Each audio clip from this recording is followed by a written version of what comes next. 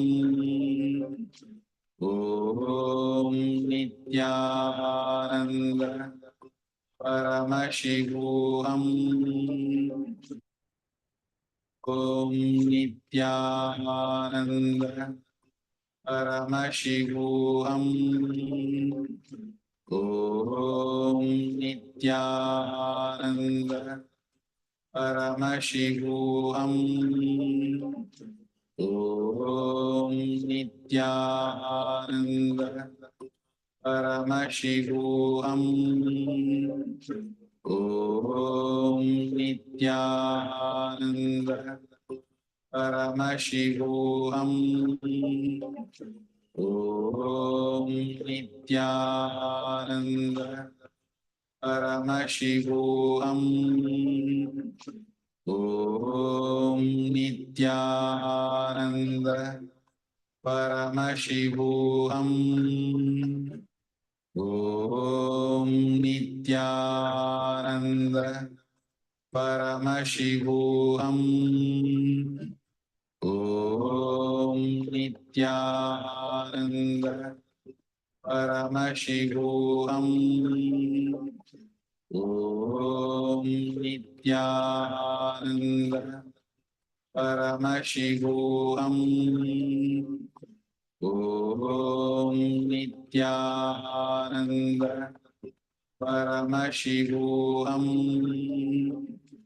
ॐ नित्यानन्द परमशिवोऽहम् ॐ नित्यानन्द परमशिवोऽहम् ॐ नित्यानन्द परमशिवोऽहम् ॐ नित्यानन्द परमशिवोऽहम्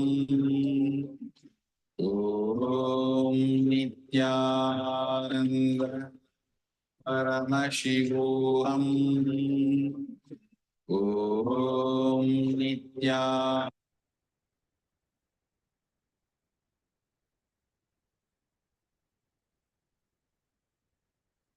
So for those of you, I see some of you already posted the item list, and others also. Can you please post so we can continue?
Okay, so I'm reading out some bangle type bracelet, pencil type thing. Okay, cylindrical type thing, small type. Okay.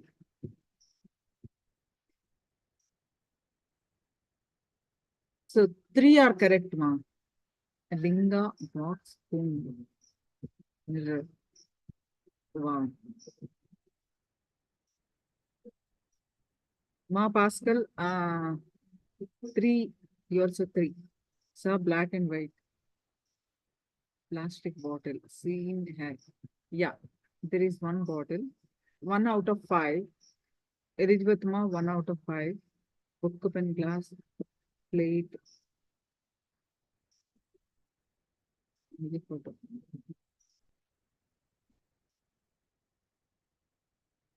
All right, so now we are going to enter into the sessions on karma. And today we are also going to learn Vedic astrology. So let us enter into the sessions on karma. So what do you know about karma? What is karma? What is your understanding?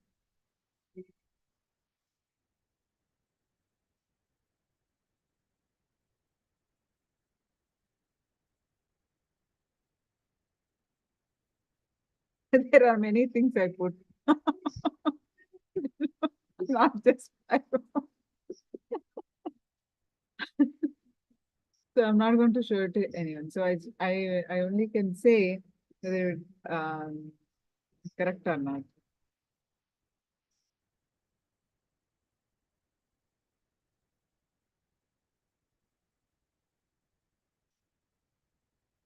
It's actually more than 5. So what else? At least if you're able to catch that, see, plastic. What? Yeah, there is one bottle like this. No, black and white means, yeah, there is some black and white, what I can show you. So, yeah, Vibhuti. Yeah, I have Vibhuti here. So I can't show anyone anymore. All right.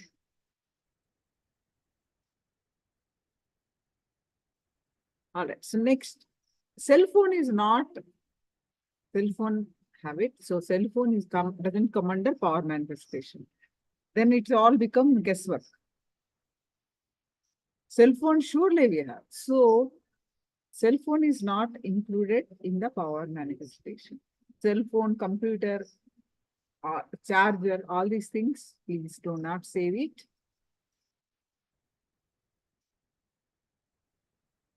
I showed you 3 items, ma. 2 more you keep guessing. Next time we'll see. Okay, 3 items I showed you. Next, 2 more you keep guessing. Power manifesting, sorry. Next round. We'll be doing this power only. But no guesswork.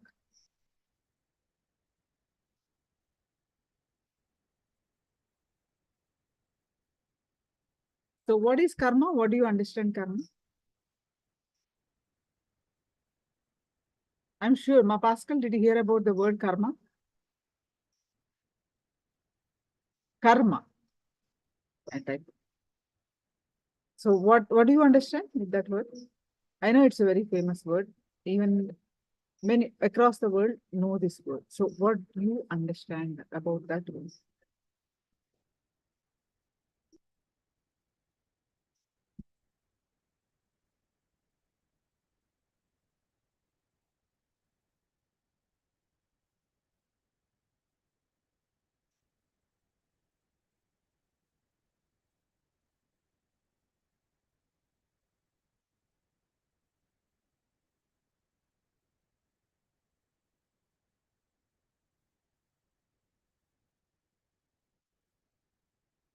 It's problem issue from past life. Okay. Let us understand what is karma. So most of us definitely would have heard the word about karma. And each one of us has some understanding of what it is. Ma Pascal understood it as something about past, something. So that is her understanding. If I ask Elizabeth Ma, he will say something. Ramani Ma, she will say something. Each one of you has a certain way of sharing this. I see some more responses. So when you do something bad, such as violence to others, it will return to you, either in this lifetime or another. Good, bad deeds. Sripuram. Who is there in Sripuram? Who is attending Sripuram?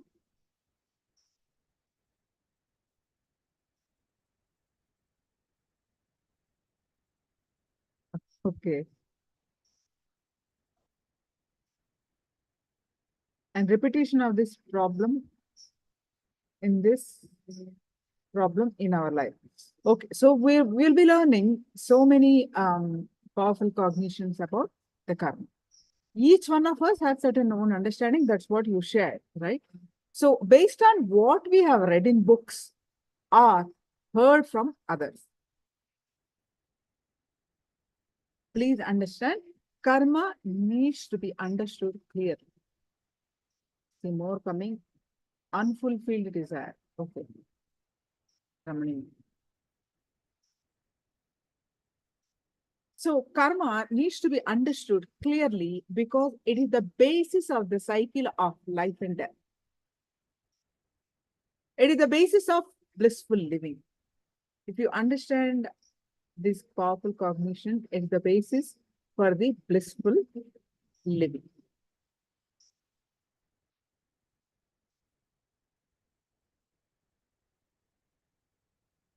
Karma is a collection of unfulfilled experiences that stay in us and which constantly pull us to fulfill them. These unfulfilled experiences reside in us because we did not do certain actions with intensity and depth.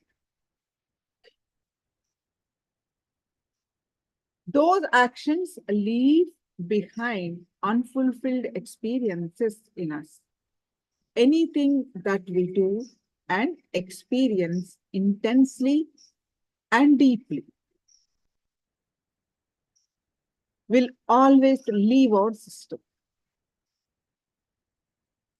It will liberate us. However, any experience that we did not do through completely, through which we did not have a complete fulfillment, half of, that did not get our full energy, full attention, full awareness, it remains inside as karma.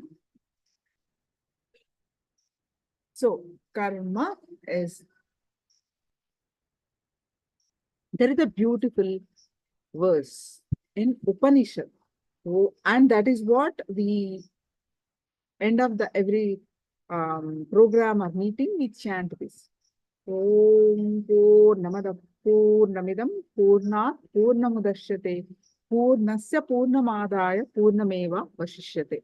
Om Shanti Shanti Shanti. So all of you know about this verse, right? Because you listen to every day. So from the Purna means a whole, complete. So from whole came the whole. If you remove from something whole, from this whole, the whole remains same, whole. It means that our basic nature is wholeness, our fulfillment, completeness. That is our basic nature, to be in the space of completion, to be in fulfillment, to be in wholeness, meaning Purnatva state. We always seek fulfillment in anything that we do. Whether you watch a movie, whether you eating, whether you sweeping, we always are talking to friends, anything, we always seek fulfillment. We always seek fulfillment in anything that we do. Even though we carry some karma, basically we are complete fulfillment, wholeness. So any karma that has not been fulfilled cannot rest inside us for too long. It will try its best to fulfill itself. It will drive us again and again to go through the same activity so that it can be fulfilled. Any desire, any experience which has not become complete in our system, it will remain as karma. And if there is that remain as karma means what? That pushes us again and again to make us go through the same experience until it is full. So what does it mean? Anything that you do, do it completely. Do it with full awareness. In life, we continuously take decisions. These decisions are not only for major events in our life, even the words that we talk continuously, the thoughts that we harbor continuously are our own decisions. All our thoughts, words, actions collectively contribute towards our karmic baggage because none of them give rise to fulfillment in us. And when they do not give rise to fulfillment, they become karmic baggage. That means when they become karmic baggage, that pushes us somehow to fulfill it. We think, speak, and do things without clarity, without fulfillment, with a deep ignorance. When we do this, our inherent nature, which is fulfillment, starts suffering.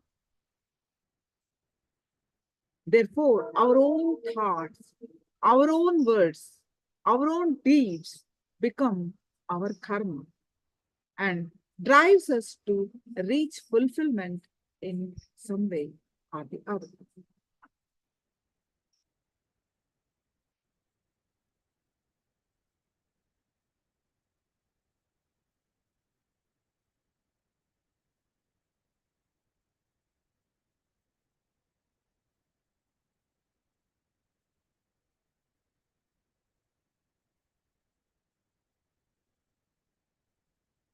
So many decisions we make, right? So many decisions in a while driving in the car. How many decisions you make to drive the car? Anything that you do, you make so many decisions.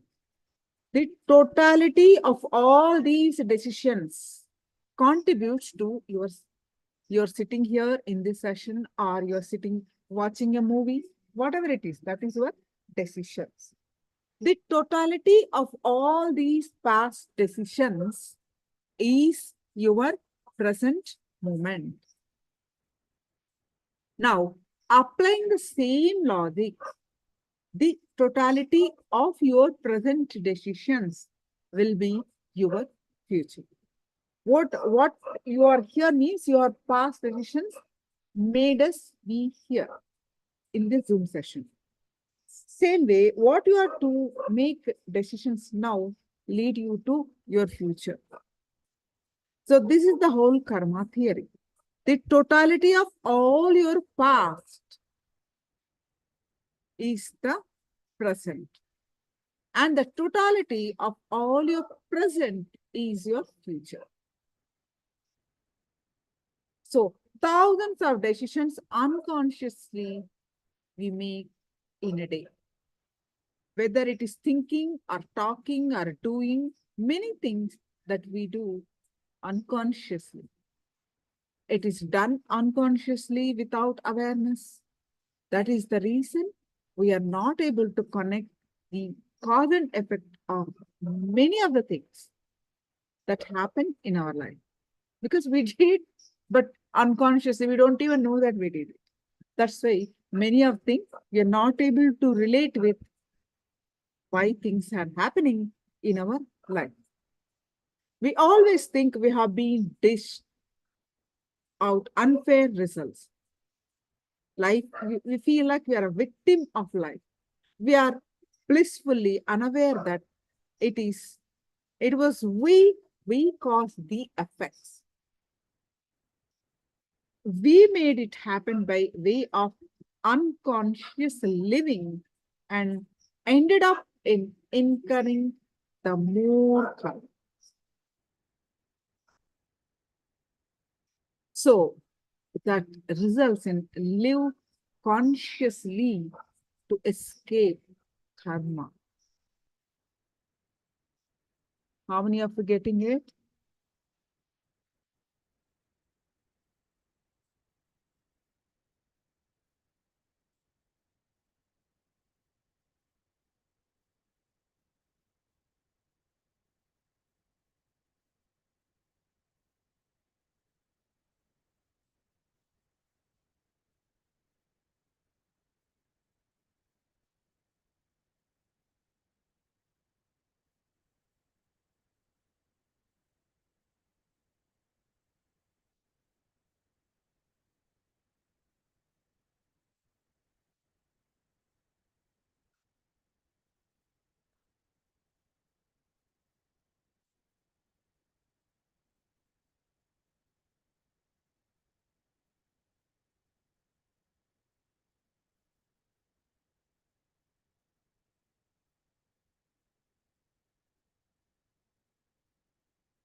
So, okay, now we're going to learn about karma from Swamiji's various satsang's clips compiled.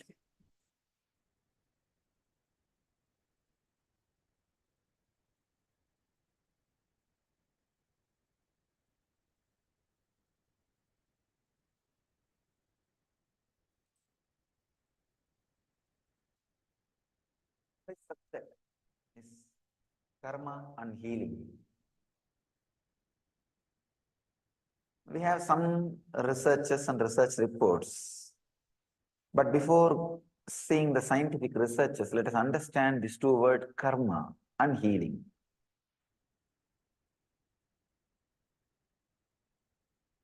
In Vedic tradition, there is no good karma or bad karma. Karma, that's all.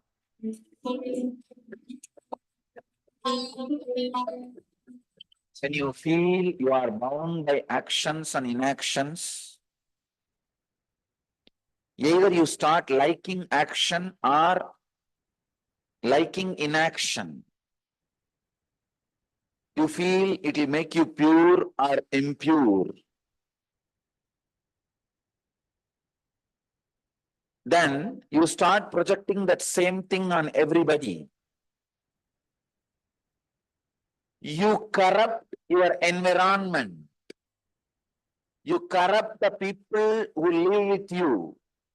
Please understand. Whatever you feel as core of your life, knowingly or unknowingly, you make others believe, and all your action makes others fall in tune with that belief.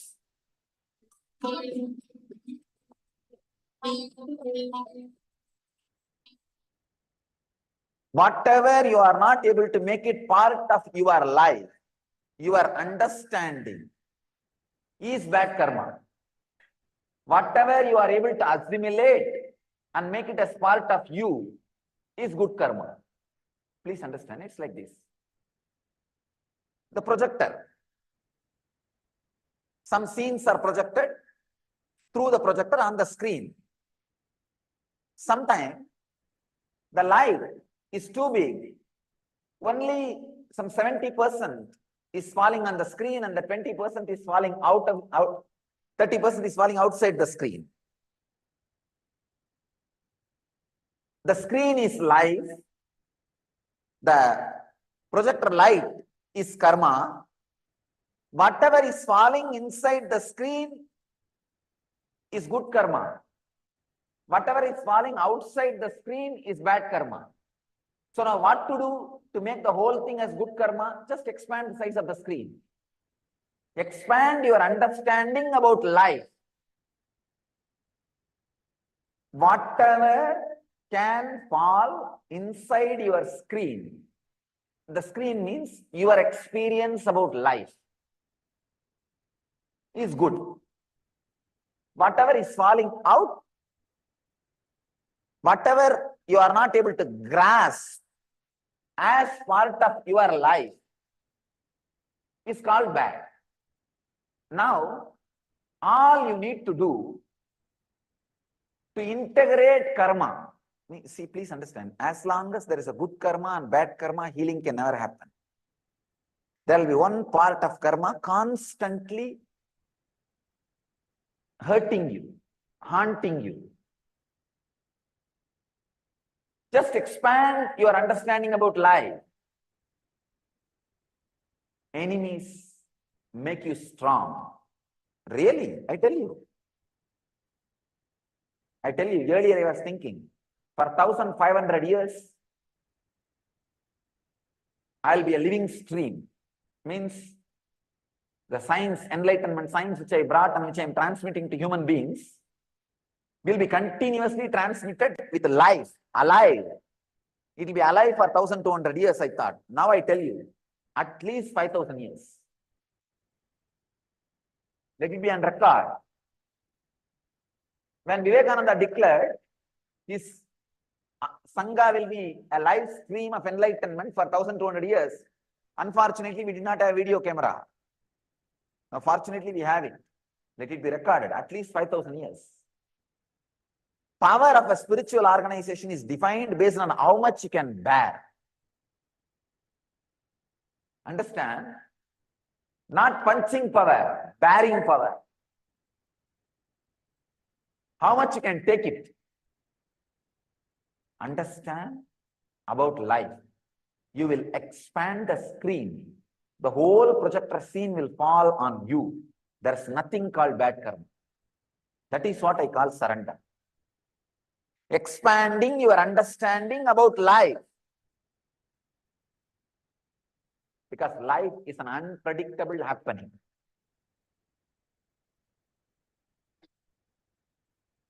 When you are ready to expand the screen, means your understanding about life, your experience about life, whole thing falls inside the screen. There is no bad karma. Understand? Bad karma is the projector light falling outside the screen. Projector light is a karma. Your understanding about life is a screen. Just expand it. I tell you. The weight which you lift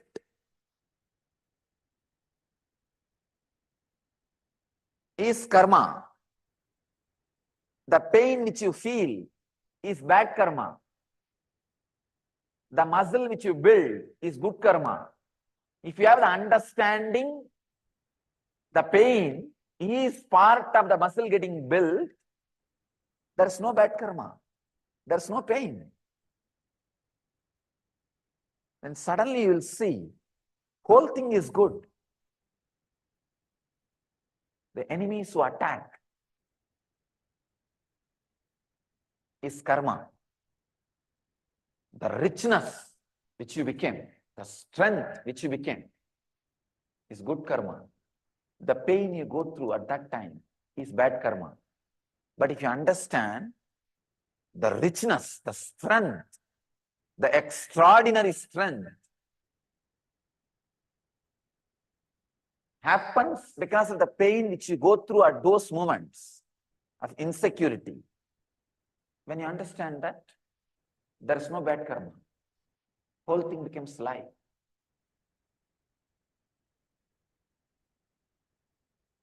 Never avoid insecurity. Never avoid enemies. That is the ultimate lesson. Just stand and stare. Nothing else. Don't blink. There is no bad karma. There is no bad karma, I tell you. The moment you understand, see this simple example. Lifting weight, that is karma. The pain which you feel in the muscles is bad karma. And the muscles which gets built, gets strengthened, is good karma. Getting strengthened, the muscle getting built, the beauty and strength comes because of the pain. Understanding about life. When that happens, the pain is no more a bad karma. Make enemy as a joker. Let him not be a villain. If he feels he is villain, he will go on be playing the role of anti-hero. The anti-hero feeling gives a tremendous strength. Make him a joker. Understand? Even with life, just have this clarity. There is no such thing as bad happen in the life. Understand? There is no such thing as bad happening. There is no such thing as bad publicity. There is no such thing as bad karma in the world. Everything makes you rich. Everything teaches you new dimension of life. Life means happening. Cancer cells are cancer cells if you don't want to go for the transmission of new body. If it is great, oh, The cancer has happened. It's okay. So now I am also bored with the same set of people and set of mind and set of routine and set of lifestyle. It will be really nice if I have a new body and new people, new friends and new situations and new possibility and new opening and new happening and possibility to learn new language, new people, new friends and new life. Great. Come on. Let's relax and take another one body. Just expand the understanding about your life. Cancer is no more bad karma. No more bad karma. See, if you want to break candy, chocolates, if they already made one line, in some candies there will be lines. Easily it can be broken in that lines. So you can't call that line as a bad karma. Same way, if you understand the whole life, the cancer is just like a line made. Yes, now I have to break this candy. Nice, already they made a line and kept. Let me break it and do the next job. Come on, let's take up the next life. Same way, depression. When you have the depression, the possibility to create new mind is there in front of you. You can say, come on, hey. Depression means there is something seriously wrong with what I was doing, with my understandings. So it's not bad karma. The possibility of expansion is there. Let me look into it. Let me break. Let's get into next life, next mental setup. I tell you, every cancer is a possibility for new body. Every depression is possibility for new mind. Just expand the understanding. Expand the understanding. That's all, nothing else. Go on expanding the screen on which the projector light and projector scene is projected. There can be no bad karma. All incidents and happenings of your life should be inside your screen, inside your understanding about life. That is what I call living enlightenment. One more definition. All understandings and happenings of your life, possibilities of your life, if it is inside your understanding screen, see, your understanding and experience about your life is the screen. If everything is inside that screen, you are radiating enlightenment. That's all. Expand the understanding about life. No wounds, no hurts.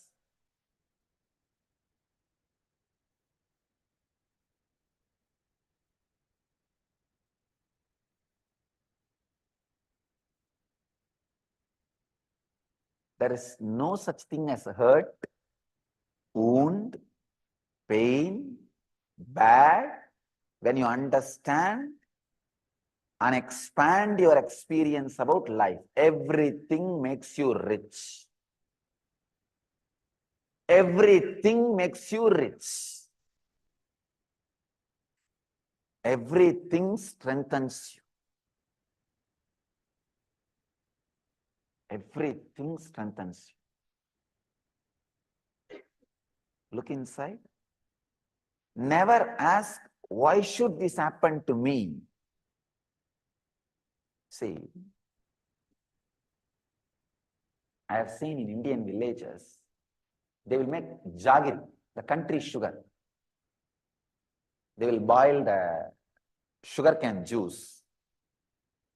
I have seen when it is getting boiled intensely, slowly, it will become thicker and thicker. And all the dust part will slowly get gathered in one corner. In one corner, all the black dust part will gather.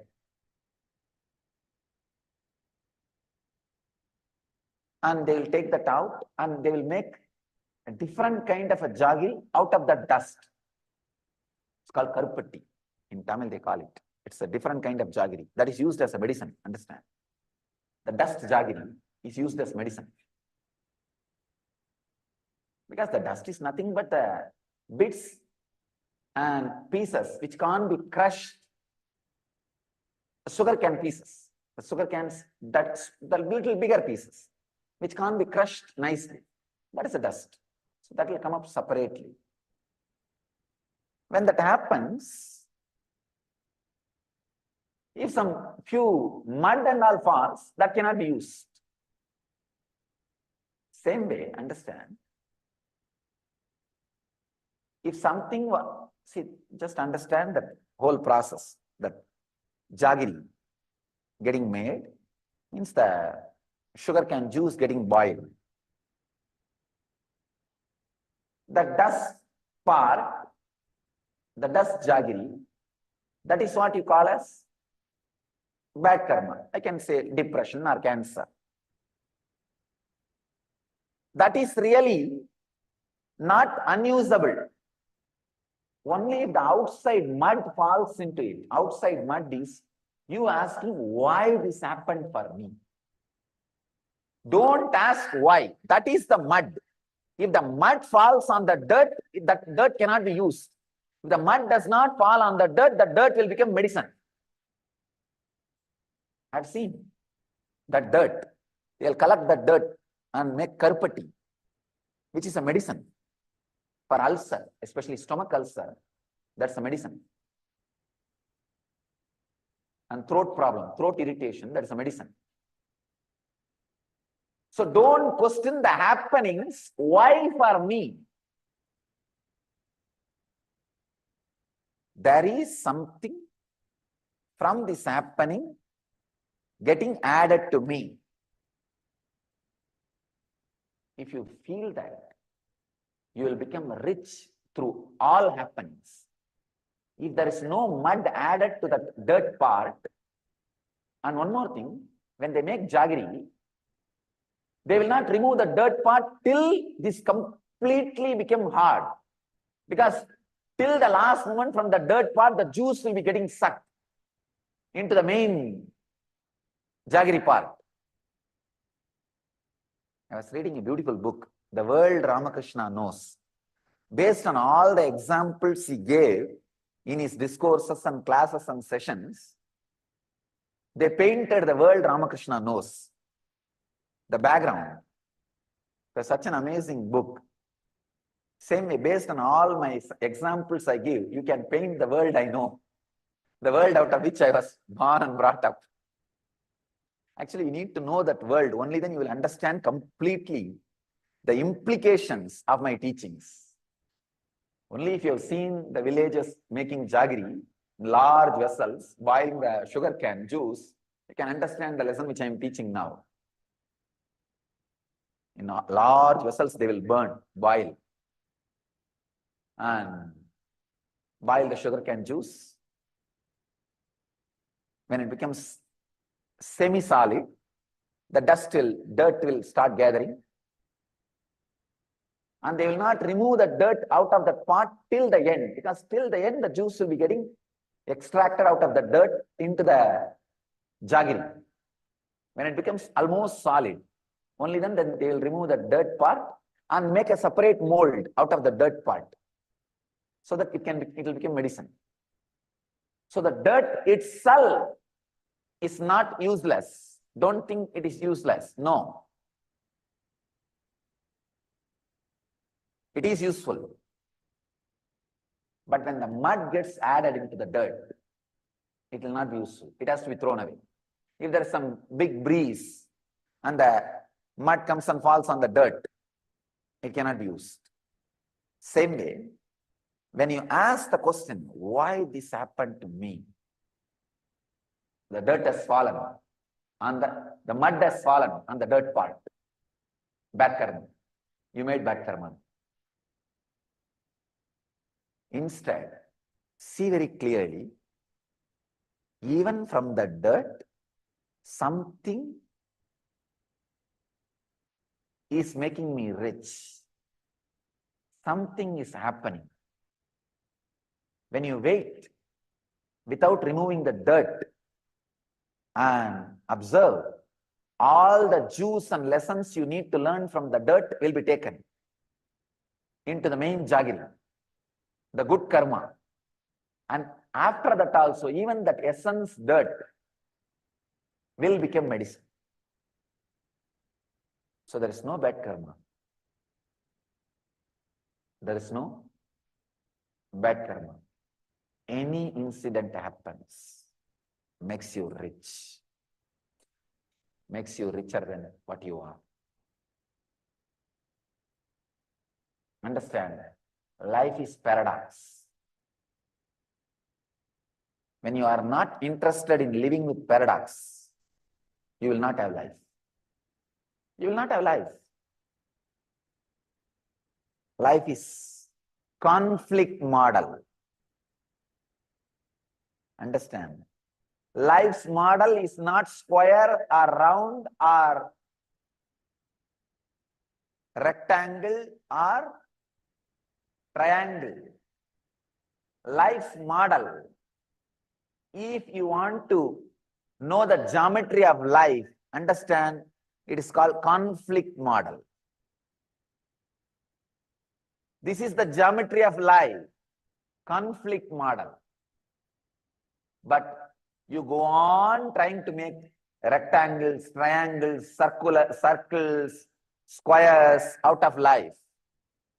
But how much ever you cut and remove, finally there is a bit which you can't make either square or rectangle or quadrangle or triangle or circle. And you can't swallow that bit which was left. You call that as bad karma. Whatever you can call and cut as a square, round, rectangle, quadrangle, triangle, sometimes little artistic like a lotus, whatever you can get it and cut it and take it out, you call all of them good karma. And the bits and pieces left, out of which you can't make anything, you call that as bad karma. No. No. Life is conflict model. The geometry of life is conflict model. Understanding, just constantly go on expanding the understanding muscle. See, just like how these bodybuilders go on using the weight and expand the muscles, even with little pain. Same way, go on adding the understanding as weight in your hand and expand the muscle of your life, the screen of your life. See, unless you have the weight in your hand and work out and allow the pain in your muscle can't expand. You can't build the body. Same way, unless this understanding is a weight, take it in your hand, understanding about life, expand every moment your life with this understanding. Life's geometry is conflict model. There is no clear-cut left, right, square, rectangle, quadrangle, circle, triangle. Go on expanding your consciousness, muscle of your consciousness, with this weightlifting, with this understanding as a weight. You will build your consciousness. You will build your life. Just like bodybuilding, we can say this is a science of life building, science of consciousness building. People spend so much time on bodybuilding. They need to understand and spend at least little time on consciousness building.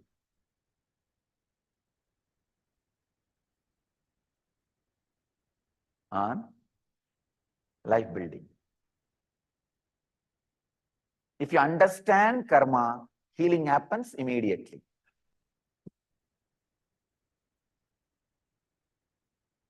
understand there is no such thing as bad karma.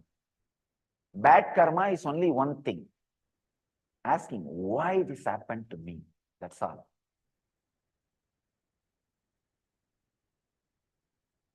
Another one funny thing. If you go and hit at the wall and say, why there is a wall here? I should be walking through this way. Why is the wall here? And you go on hitting. Who is going to suffer? Then you will blame the person who decided to build. Then you will blame the person who built. Then you will blame the person who funded it. Then you will blame the person who poured water to it. Then you will blame the person who painted it. Then you will blame the person who is not demolishing it. Without understanding the simple science, door is other way.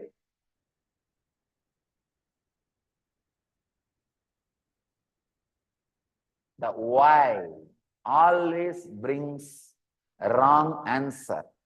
You are hurt for wrong reasons. Don't be hurt by the person who built the wall, who funded for the wall, who painted the wall, who is maintaining the wall. Just learn where is door. When you ask why, you are hurt. And you put wrong people as a reason for your hurt. When you find wrong reason for your hurt, be very clear, it can never be healed. It can never be healed. It can never be healed. It will just stay in you as a wound forever and ever. Because you created it with wrong reason. It's like a mud being added to the dirt. Once that happens, the dirt can never be used as medicine and it can never be useful for any more. After that, separation is not possible. Maybe you can grind and mix it in water and filter it. It's almost like taking one more bath.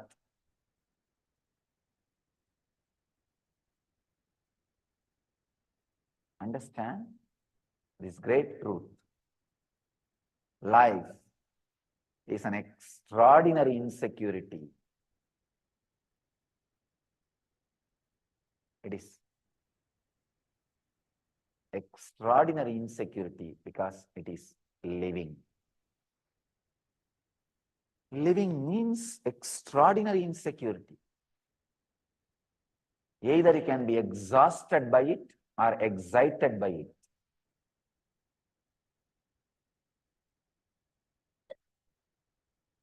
If you are exhausted by it, you need entrainment. If you are excited by it, you are enlightened.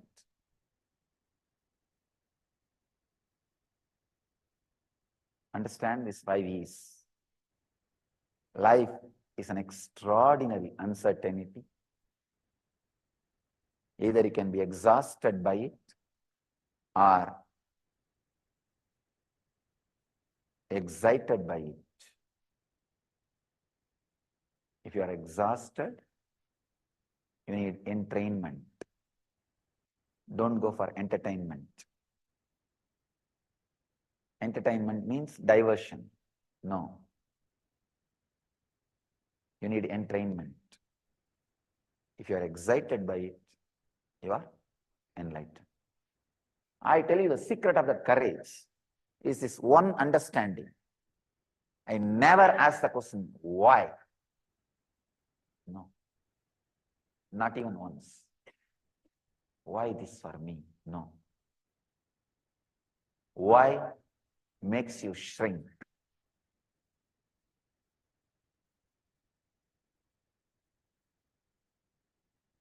Now, what can be done? What should be done? Makes you expand.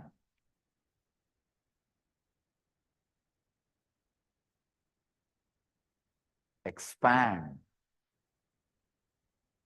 the muscles of your consciousness by lifting the understanding as weight.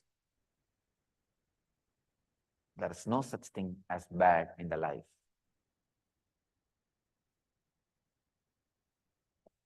When you understand karma, there is no bad karma, there is no good karma.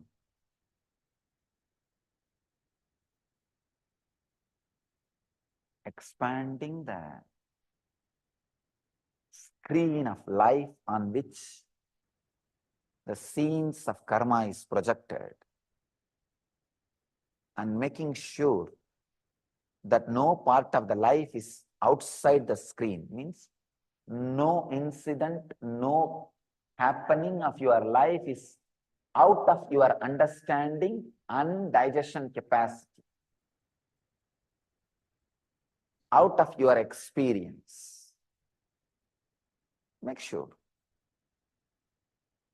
Person whose scenes fall outside his screen is bound guy.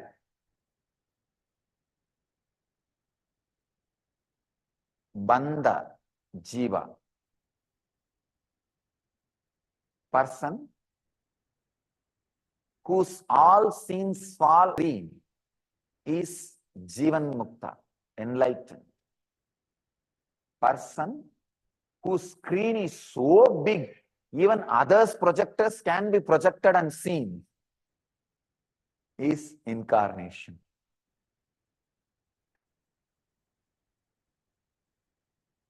Who has place so vast, even the others' projector scenes can be there.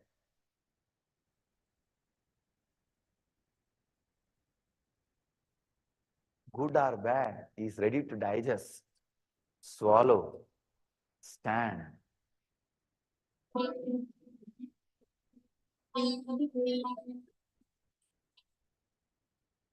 Karma. Now I am interpreting this word as action which has not reached perfection. Please understand. Action which has not reached perfection. When the action reaches the perfection, it liberates you. It disappears from the cosmic ocean. Please understand. Action is like a ripple effect. When it reaches the boundary, it disappears. Any ripple effect, when it reaches the boundary, it disappears. Karma is the action which has not reached its extreme, which has not seen the end, which has not seen the perfection. The moment karma sees the perfection, action reaches its perfection, action sees the end, it experiences the extreme. Suddenly, please understand, suddenly it disappears. For example, you throw a stone on a pond. The ripple effect is created. The moment it reaches the end, the moment it reaches the bank, the moment it reaches the perfection, the ripple effect disappears. Now the pond swallows the stone and the ripple effect created by the stone. Done. Same way, when an engram is thrown on you, what is created is karma. When that reaches its perfection, its extreme end, karma is liberated from you. You are liberated from karma.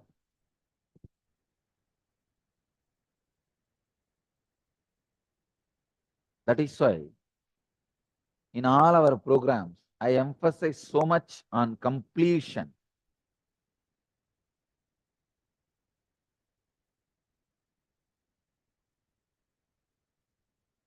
Karma is an unfulfilled action, unfulfilled engram. Please understand. It's unfulfilled engram. For example, you have some strong anger, hiding anger about your parent, about your sister, about your family members. That's a karma. Now, unless you complete it, unless you make it perfect, complete, you will not be relieved from it. At some situation, very difficult situation, that engram will come up and it will be so strong, knowingly you will put yourself in a big mess. Understand? Knowingly you will put yourself in big mess. It is not that all the time people put themselves in a big mess unknowingly. No. Knowingly you put yourself in a big mess. Karmanye vadikaraste ma baleshu gatachanaha ma karma balahe durbuhu mate sankostva karmani. Uncompleted, incomplete karmas, when they are sitting in you, they will be so wild, so strong. They will find some justification. Usually they find the justification of comparison. Why? Why should I alone be non-violent? He is also violent. Let me be also violent. Only then I can protect myself. Understand? By all your justification, you may try to be violent. That is not going to protect you. He will also be in a soup. You will also be in a soup. That's all. Both of you can swim in the same soup. That is not going to solve your problem. He will also be in a chaos because he is violent. You will also be in a chaos because you are violent. Understand? Minus, plus, minus is not plus in the cosmic law. Only in mathematics, minus plus minus is plus.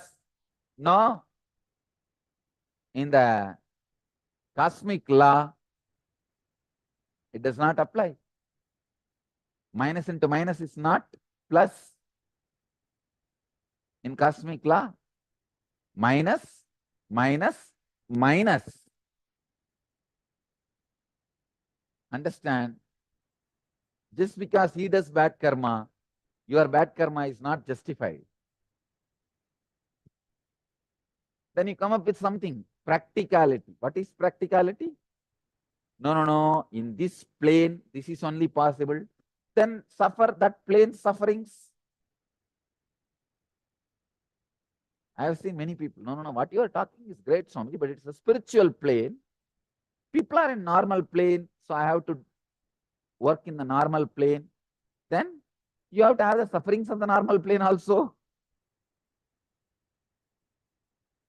Then you have to go through all the problems and sufferings of the normal plane. When the disease, problems, sufferings of the normal plane comes, then you suddenly say, oh, my whole life I listened to your teachings. I lived you as you showed, and I prayed to you. What is this, Swamiji? Where am I? Oh, God. All that time, you had one big weapon called being practical, or this plane as a protection from my teaching. That's the right word I'll use. Now there's a new paint, commercials are going. If you paint it on the wall, no water will penetrate the wall. They show it, they take a small hand mesh and put that paint all around and pour water, and water does not seep. Water does not go through the mesh, and the fish can stay in that. Same way, you have put a special paint coat on you so that my teachings cannot enter into you. with this great verses, the only trouble is when you are supposed to live it, apply it, you say, for practical purposes, I think I can bend this much. It's okay. If you are bending for practical purpose means what? This plane of existence. Then suffer all the sufferings of this plane of existence. Be very clear. Karma is actions which have not yet become perfect in you. When you complete them, you are also liberated from that samskara engram. The engrams are also liberated from you. Understand? All bondages are always for both. All liberations are always for both. If it is a bondage, it is for both. If it's a liberation, it's for both. If karma, if you are bound by the karma, karma is also bound by you.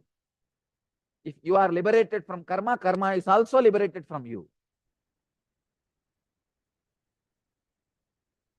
That is why I am saying every action, completion of the action is really, really, really directly helpful for you, will directly liberate you, will directly lead you to the higher existence. Complete every action you take it up. Just for completing. Because it is there, you have to complete. That's all. Don't bother about the rewards. Don't bother about the results. Don't bother about anything else. Complete just for completing.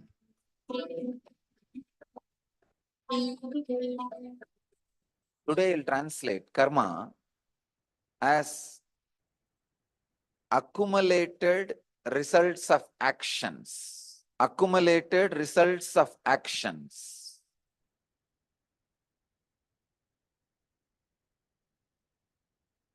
Yogi does not have accumulated results of actions because the instrument with which the accumulated results are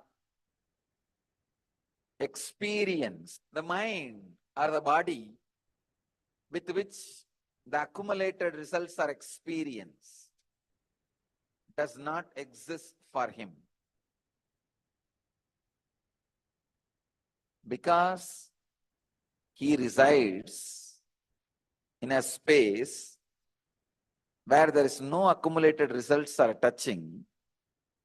So the logic with which the effects of accumulated karma works around the master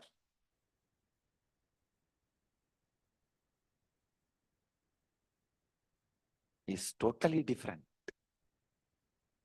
from the logic with which it works in your life. That is why when you just give one small amlaki fruit to Shankara, your house is showered with golden amlaki fruits.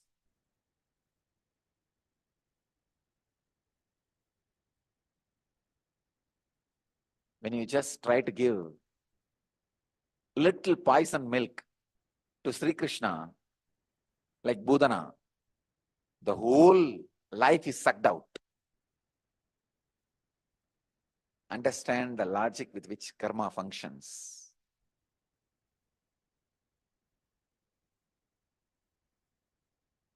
Why Patanjali says yogi does not have good or bad karmas?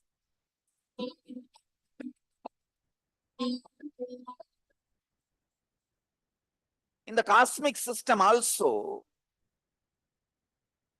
the center of the cosmos, the person who has become center, the yogi,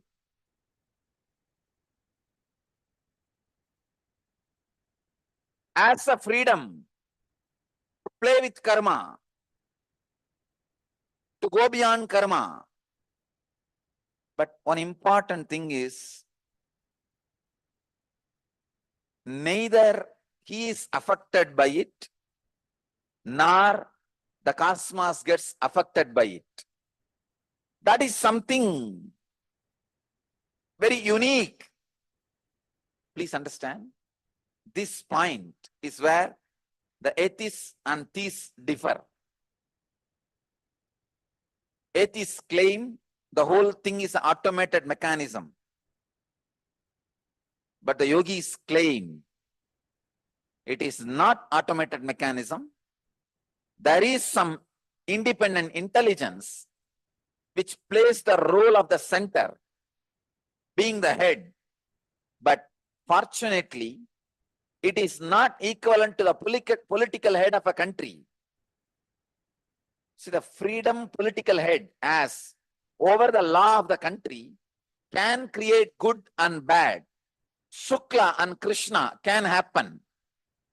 But the power, the manipulating power, the free will power, a yogi has over the cosmic law, karma, neither as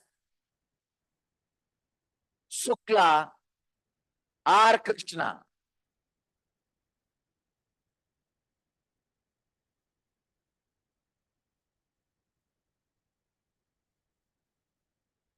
Neither creates good nor bad.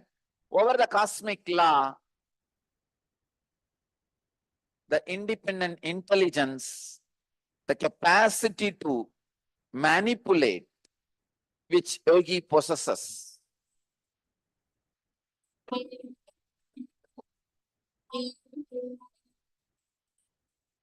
When you do not know the laws of the cosmos, when you are not interested in aligning with the cosmos, the universe tries to align you. That is what you call as punishment.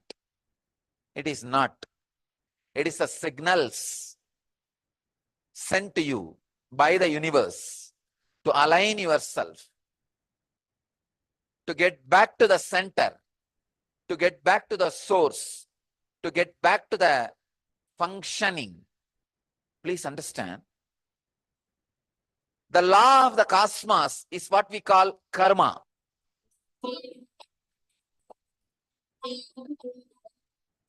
All rivers flow into the ocean and disappears into the ocean. Ocean never overflows or reduces. It neither dries nor overflows.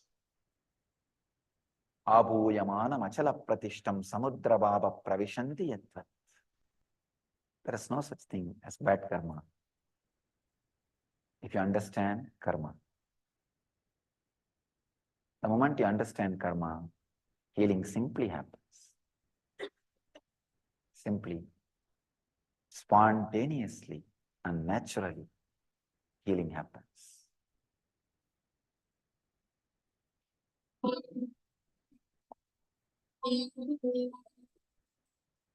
Karma means exhausting your courage by every decision. Every decision make you feel the shoulder pain and exhausted. Oh God, I can't take any more decision. I am going to collapse. Then again, next moment, the next decision you take should make you collapse. I tell you, every time when you stand the decision which makes you feel like you will collapse, your shoulder becomes more strong. It's like workout only. First you use 10 kg dumbbells. You feel you will collapse, you can't handle the pain. But one day you handle the pain and work out, your stamina increases. Next day you can lift 20 kg. Same way. Today you take one risk, jump. Your mind says, no, I'm exhausted, I'm collapsing. Handle. Next day you will take stronger risk decisions. Just like workout for body, this is workout for mind. Karma means ability to take decisions which exhaust your confidence. If you are not exhausting your confidence every day, be very clear, your life is going to be like a body which is never moved or made to work. Body which is never moved or made to work, what is going to happen? It will just rust and dust over. Body which is never made to work, mind which has never taken the risk is one and the same. Body which has never made to work, the mind which has never taken the risk is one and the same. I tell you, even if you are inside an organization, let your heart be above the organization, not below, above the organization. Above the organizations means you don't hate the organization, you run the organization, but you are always free and beyond the organization. You are always free, unbound by the organization. Action, being free from action and inaction. You need to discern all these three. Action, being free from action and inaction. Because your understanding about all these three are too small. Bhagavan is saying, scope of action is inexplicable. Now I am explaining, understand. The real scope of action means exhausting your confidence, courage to take the decisions which exhaust your confidence. Every day, the decisions you made, the work you did should tire your body. The decisions you made should wither your mind. Then you have the yogic body and Vedic mind. Understand? I am defining yogic body and Vedic mind. The work you did whole day, by night, your body should be tired and fall asleep. The risks, the decisions you took with your mind should just wither away and fall into the abyss of peace, fall into sleep. Only then you have yogic body and Vedic mind. Any man who lives just as disorganized, lives like animal and dies. Who lives organized, lives like a mediocre human being and dies. Who lives in organization, beyond organized, by exhausting his body through intense work, by exhausting his mind, by taking intense risks and courageous decisions, he lives as God and never dies. Karma means exhausting your body by work and exhausting your mind and confidence by taking risks, risky decisions. Next. Play your game always on the edge, never on the safe ground. Always walk on the rope, not on the road. Walk on the tight rope. Always. Your whole life will be alive. When I say walk on the tight rope, even if you fall, there will be net to hold you. There will be a net below to hold you. But don't look down and verify whether there is a net or not and then start walking. The moment you did that, the net will not only will not be there, will not be seen by you. It may be there, but it will not fall in your eyes. When I say walk on the tight rope, even if you fall, there is a net to hold you, and you don't look down and you just walk. You are a real disciple. The moment you look down and try to see the net, I'll ensure your eyes does not see the net, and you walk continuously with the doubt, or you curse me and get out of the rope. He said there is a net below protecting me, but when you look down, it is not there. He's a liar. You get out. But when you look down, I'll make sure net does not fall in your eyes. Because if you know logically there is a net below, then it is not risk. And walking on the rope is not going to put you in your ultimate, in your peak. But if you trust there is a net, because he said, and walk, that is going to put you in your ultimate. I tell you, always walk on the tight rope, never on the road. That is karma.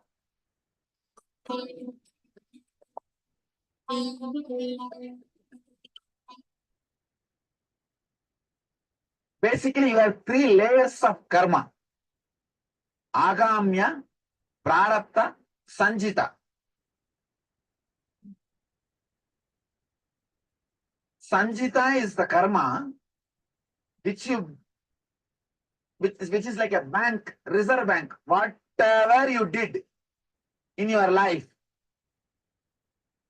see, not only in this body, you have taken millions of bodies. In millions of bodies, whatever you learned, you did, all those engrams put together is called Sanjita. They use the word even Samuchita. That's also one more Sanskrit word they use, Sanjita. All of you are able to see? A little big I should write. Okay. Then, next, Prarabdha. Prarabdha means from this bank, you collect little bit and create your body and decide to enjoy all those karmas in this body. Hey, this is Prarabdha.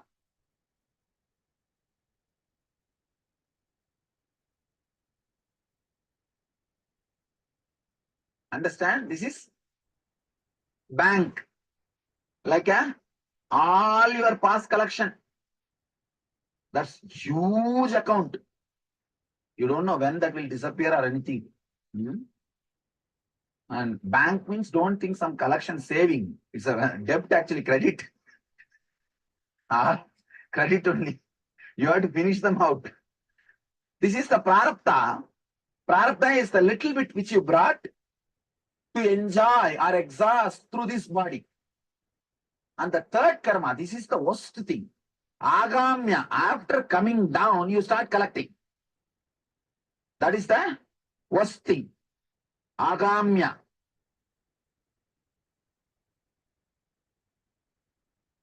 This is the past. This is present, which you are exhausting.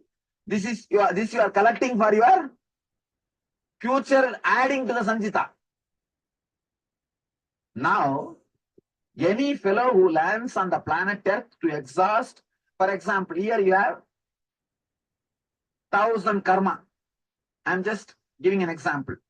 When you take your body, when you assume your body, you take only something like a 10 karma. Let me finish this 10. And you come down. After coming down, you start collecting 200 karma. By the time you go back, what will happen? Your bank balances increased by 1,210. Neither you exhausted this 10 and you collected 200 more. What will happen next time next time you take the body? 1,210. Then again you take 10 and come down and collect some more. This becomes a vicious circle. This is what we call Janana Marana Chakra. Continuously taking more and more and more bodies and dying, body, dying, body, dying. Now, this Prarabdha 10 karmas, while you are living, exhausting these 10 karmas, if somebody gives you the knowledge, you are not the body, you are not the mind, these karmas influencing you, the influence of these karmas over you will start coming down. Understand? For example, in this 10 karma which you brought when you took the body. See, this 10 prarabdha, for example, in this 10 prarabdha karma, if you have 3 karma which will put you in depression, means 3 samskara, 3 engram, which will put you in depression. 3 engram, depression engram, we can say D, depression engram. Whenever the 3 engrams put you in depression, if you learned how to come out, this 3 will start losing its power over you. It means what? In the 10, 3 has become less. 3 has become less. Whenever you reduce the influence of prarabdha on you, you are accumulating new karma. Agamya will come down. How you know? These 3 karmas have got, these 3 some engrams have got power over you to put you in depression. If they have the power to put you in depression, if you continue, if you obey those engrams and fall in depression, these 3 will not be just 3, they will become 10. That 7 only is called agamya. You understand? So whenever you cooperate with prarabdha, you collect agamya. Whenever the prarabdha loses its influence over you, you stop collecting agamya. So when this influence, this 10 engram influence over you stops, means the agamya collection will stop. Bringing you back to the joy or the pure inner space, the unwavering, undisturbed inner space, not only reduces prarabdha's influence over you, stops the number of engrams getting collected as agamya. Is there any doubt? If you have any doubt, put it as a question. I'll answer. Today we will just grind this idea, this one idea.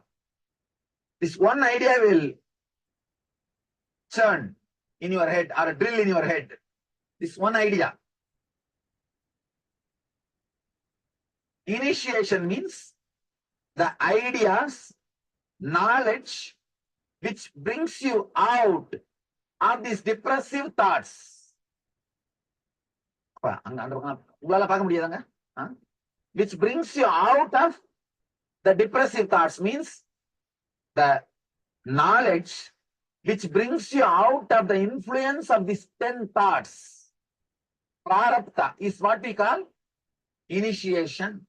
Welcome to Inner Awakening, the most powerful personal transformation retreat you could ever experience. In just 21 days, thousands are already experiencing the shortest route to constantly high energy levels, visible anti-aging, healing of chronic diseases, fulfilling relationships, and higher states of consciousness. What is the secret behind this transformation?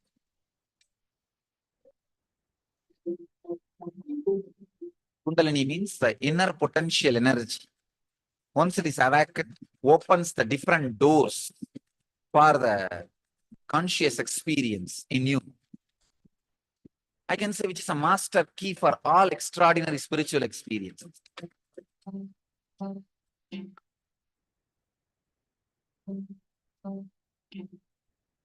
This extraordinary program